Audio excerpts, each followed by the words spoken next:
নমস্কাৰ আজিৰ এই ভিডিঅ'টোত আমি ডিসকাস কৰিবলৈ লৈছো আমাক অসুবিধাত পেলোৱা এক প্ৰকাৰৰ ইংৰাজীৰ গুৰুত্বপূৰ্ণ বাক্যৰ বিষয়ে আমি আমাৰ ডেইলি লাইফত এনে ধৰণৰ বিভিন্ন বাক্য কৈ থাকো এই বাক্যবোৰ যদি আমি আমাৰ কনভাৰসেচনৰ মাজত হঠাৎ ইউজ কৰিব লগা হয় বা এই বাক্যবোৰ যদি আমি অসমীয়াৰ পৰা ইংৰাজীলৈ ট্ৰান্সলেট কৰিব লগা হয় তেনে ক্ষেত্ৰত আমি অসুবিধাত পৰো এনে ধৰণৰ বিভিন্ন বাক্য আছে যিবোৰ বাক্য আমি আমাৰ ডেইলি লাইফত ইউজ কৰি থাকো মই এটা এক্সাম্পলৰ মাধ্যমেৰে আপোনালোকক অকমান বুজাই দিবলৈ যত্ন কৰো মই যদি এটা বাক্য কওঁ যে টেবুলখনত এটা কলম আছে টেবুলখনত এটা কলম আছে এই বাক্যটো চাওক টেবুলখনত এটা কলম আছে এই বাক্যটোৰ আমি সাবজেক্টটো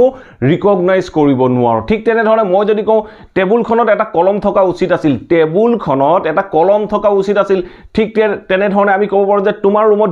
দুখন খিৰিকী থকা উচিত তোমাৰ ৰুমত দুখন খিৰিকী থকা উচিত এনে ধৰণৰ বাক্যবোৰ যদি আমি হঠাৎ আমি আমাৰ কনভাৰসেচনৰ মাজত ইউজ কৰিব লগা হয় আমি এনে ধৰণৰ বাক্যবোৰ যদি অসমীয়াৰ পৰা ইংৰাজীলৈ ট্ৰান্সলেট কৰিব লগা হয় তেনেকুৱা ক্ষেত্ৰত আমাৰ অসুবিধা হয় এই অসুবিধাটো দূৰ কৰিবলৈ মোক কেইবাজনো ভিউৱাৰ্ছে মোক কোৱেশ্চন কৰিছিল অলৰেডি আপোনালোকে থাম্বনেইলত যেটো বাক্য দেখিছে সেই বাক্যটো মোক এজন ভিউৱাৰ্ছে সুধিছিল সো এনে ধৰণৰ বাক্যবোৰ আমি কেনেদৰে ইংৰাজীলৈ ট্ৰান্সলেট কৰিব পাৰো বা কি সাবজেক্ট হিচাপে ব্যৱহাৰ কৰিব লাগে তাৰ বিষয়ে জানিবলৈ যত্ন কৰিম ভিডিওটো 1 সেকেন্ডো স্কিপ নকৰাকৈ হেকলৈকে চাওক মাত্ৰ দুটা বা তিনটা এক্সাম্পল লৈছো এই তিনটা এক্সাম্পলৰ সহায়ত আপোনালোকক সহজে বুজাই দিবলৈ বা সহজ ভাষাত বুজাই দিবলৈ যত্ন কৰিছো সো আহক এটা ভিডিওটো আৰম্ভ কৰো আমি যেতিয়া এনে ধৰণৰ বাক্যবোৰ অসমীয়াৰ পৰা ইংৰাজীলৈ ট্ৰান্সলেট কৰিব লগা হয় বা এনে ধৰণৰ বাক্যবোৰ আমি আমাৰ কনভাৰসেচনৰ মাজত ব্যৱহাৰ কৰিব লগা হয় তেনে ক্ষেত্ৰত এনে ধৰণৰ বাক্যবোৰত আমি সাবজেক্টটো বিচাৰি নাপাওঁ আৰু এই বাক্যবোৰৰ সাবজেক্ট ৰূপে আমি ইন্ট্ৰোডাক্টৰি ডেয়াৰ ব্যৱহাৰ কৰিব লাগে আপোনালোকে স্ক্ৰিনত নিশ্চয় দেখিছে ইন্ট্ৰোডাক্টৰি ডেয়াৰ আমি এজ এ সাবজেক্ট হিচাপে ব্যৱহাৰ কৰো আমি কেনেকুৱা সিচুৱেচনত ডেয়াৰ ব্যৱহাৰ কৰিম যেতিয়া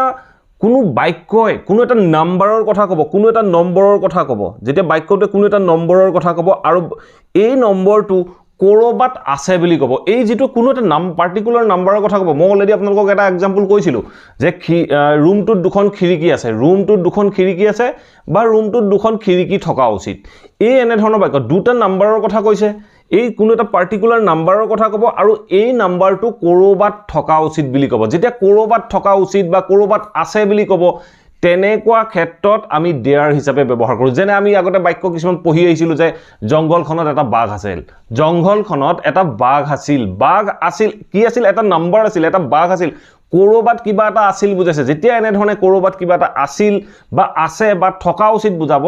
তেনে ধৰণৰ বাক্যৰ ক্ষেত্ৰত আমি ইন্ট্ৰোডাক্টৰি ডেয়াৰ এজ এ সাবজেক্ট হিচাপে ব্যৱহাৰ কৰিব লাগে এটা এই কনসেপ্টটো আপোনালোকে নিশ্চয় বুজিব পাৰিলে এটা দুটা এটা এক্সাম্পলৰ মাধ্যমেৰে ইয়াক প্ৰেক্টিস কৰি চাবলৈ যত্ন কৰো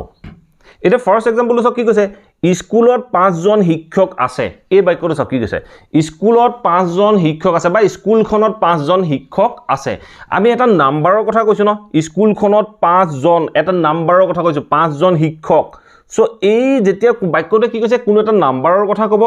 আৰু কৰবাত কিবা এটা আছে বুজাইছে স্কুলত শিক্ষক থকাৰ কথা বুজাইছে যেতিয়া কৰবাত কিবা এটা আছে আৰু কোনো এটা নাম্বাৰৰ কথা ক'ব তেতিয়া আমি সাবজেক্ট হিচাপে ডেয়াৰ ব্যৱহাৰ কৰো সো চাওক স্কুলখনত 5 জন শিক্ষক আছে বুলি ক'বলৈ যাওঁতে আমি প্ৰথমতে সাবজেক্টৰ স্থানত ব্যৱহাৰ কৰিম ডেয়াৰ আৰু চাওক এই 5 জনটো এটা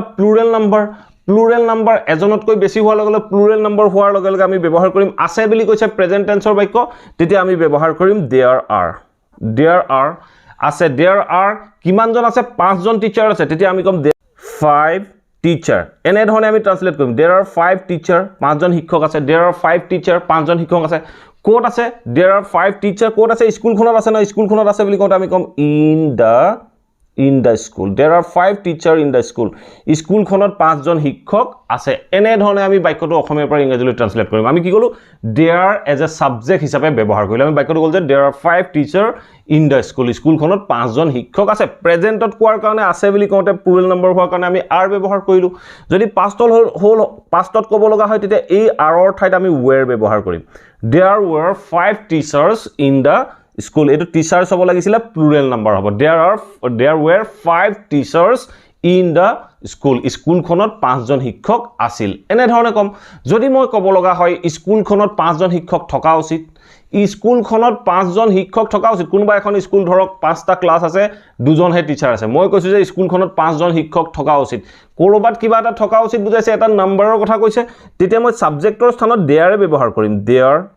এতিয়া চাওক তেতিয়া পাঁচজন শিক্ষক থকা উচিত বুলি কৈছো উচিত বুলি কোৱাৰ লগে লগে আমি মডেল ভাৰ্ব ইউজ কৰিব লাগে should তেতিয়া আমি কম there should এতিয়া চাওক ইয়াত are ব্যৱহাৰ কৰিছিলো মডেল ভাৰ্বত এইবিলাক ষ্টেট অফ বিইং অৰ বাক্যৰ ক্ষেত্ৰত আমি be ব্যৱহাৰ কৰো তেতিয়া আমি কম there should be 5 teachers in the school বাকি সেন্টেন্স একেই থাকিব there should be 5 teachers in the school স্কুলখনত পাঁচজন শিক্ষক থকা উচিত যদি মই এই বাক্যটো পাষ্টত কওঁ স্কুলখনত পাঁচজন শিক্ষক থকা উচিত আছিল বুলি কওঁতে বাক্যটোত সাবজেক্ট একেই থাকিব there এই should be টো আমি পাষ্টলৈ লৈ যাম তেতিয়া আমি কম should be টো পাষ্টলৈ লৈ গলে হৈ যায় should have been there should have been 5 teachers in the school there should have been 5 teachers in the school স্কুলখনত পাঁচজন শিক্ষক থকা উচিত আছিল এনে ধৰণে আমি বাক্যখিনি ফৰ্ম কৰিব লাগে মই যদি কওঁ স্কুলখনত পাঁচজন শিক্ষক আছিল চাগে বুলি কওঁতে আমি shouldৰ ঠাইত may ইউজ কৰিম there may have been 5 teachers in the school there may have been 5 teachers in the school বা স্কুলখনত পাঁচজন শিক্ষক আছে চাগে বুলি কওঁতে there may be 5 teachers in the school এনে ধৰণে আমি বাক্যখিনি ফৰ্ম কৰিব লাগে এতিয়া কনসেপ্টটো হয়তো নিশ্চয় বুজিব পাৰিছে এটা অন্য এটা এক্সাম্পলৰ হয় এটা বুজিবলৈ যত্ন কৰো এটা নেক্সট এক্সাম্পল চাওক নেক্সট এক্সাম্পল কি কৈছে টেবুলখনত এটা কলম থকা উচিত টেবুলত এটা কলম থকা উচিত ধৰক মই এইটো মোৰ অফিস ৰুম মই মোৰ অফিস ৰুমলৈ আহিছো আহি পিনি কৈছে মোৰ টেবুলত কলম নাই মই কোনোবা জনক কৈছো যে মোৰ টেবুলত এটা কলম থকা উচিত বা টেবুলখনত এটা কলম থকা উচিত বুলি কওঁতে আমি বাক্যটো ইংৰাজীত কেনে ধৰণে কম আপুনি প্ৰথমতে বাক্যটো ধৰি লওক টেবুলখনত এটা কলম আছে আপুনি কেনে ধৰণে ক'ব বাক্যটোৰ কোনো সাবজেক্ট পোৱা নাই কৰবাত কিবা এটা আছে বুজাইছে এটা নাম্বাৰৰ কথা বুজাইছে তেতিয়া আপুনি কি ক'ব বাক্যটোৰ প্ৰথম আৰম্ভ কৰিব there এটা কলম বুলি কৈছে এটা সিঙ্গুলাৰ নাউন তেতিয়া আপুনি ব্যৱহাৰ কৰিব প্ৰেজেন্টত is there is a pen এটা কলম আছে there is a pen এটা কলম আছে ক'ত আছে টেবুলখনত আছে ন টেবুলখনৰ ওপৰত থাকিব on the table there is a pen on the table টেবুলখনৰ ওপৰত এটা কলম আছে এনে ধৰণে আমি বাক্যটো ফৰ্ম কৰিলো আমি কলো যে there is a pen on the table টেবুলখনৰ ওপৰত এটা কলম আছে এটো যদি পাষ্টত কৰিব লগা হয় তেতিয়া আমি কি কৰিম এই is টোৰ ঠাইত আমি সিম্পলি was কৰি দিম there was a pen on the table টেবুলখনত এটা কলম আছিল ঠিক আছে এতিয়া মোৰ বাক্যটো কি কৈছে আমাৰ টেবুলত এটা কলম থকা উচিত মানে টেবুলৰ ওপৰত এটা টেবুলখনত এটা কলম থকা উচিতৰ কথা কৈছে উচিত মানে should তেতিয়া আমি কি কম বাক্যটো একেটাই থাকিব আমি যিটো বি ভাৰ্ব বা মডেল হেল্পিং ভাৰ্ব ইউজ কৰিছো এই বি ভাৰ্ব বা হেল্পিং ভাৰ্বটো আমি চেঞ্জ কৰিব লাগে তেতিয়া আমি কি কম there উচিত বুলি কোৱাৰ লগে লগে আমি ব্যৱহাৰ কৰিব লাগে should তেতিয়া আমি কম there should আৰু ব্যৱহাৰ কৰিব লাগে be there should be a pen on the table there should be a pen on the table টেবুলখনৰ ওপৰত এটা কলম থকা উচিত এনে ধৰণে আমি বাক্যখিনি ফৰ্ম কৰিব পাৰো আমি কলো যে there should be a pen on the table টেবুলখনৰ ওপৰত এটা কলম থকা উচিত ঠিক তেনে ধৰণে এইটো যদি পাষ্টত ক'ব লগা হয় মই যদি ক'ব লগা হয় মোৰ টেবুলত এটা কলম থকা উচিত আছিল বা টেবুলখনত এটা কলম থকা উচিত আছিল এনে ধৰণে ক'বলৈ যাওঁ তেতিয়া আমি কি কৰিম এই there টো there ভাগেই ৰাখিম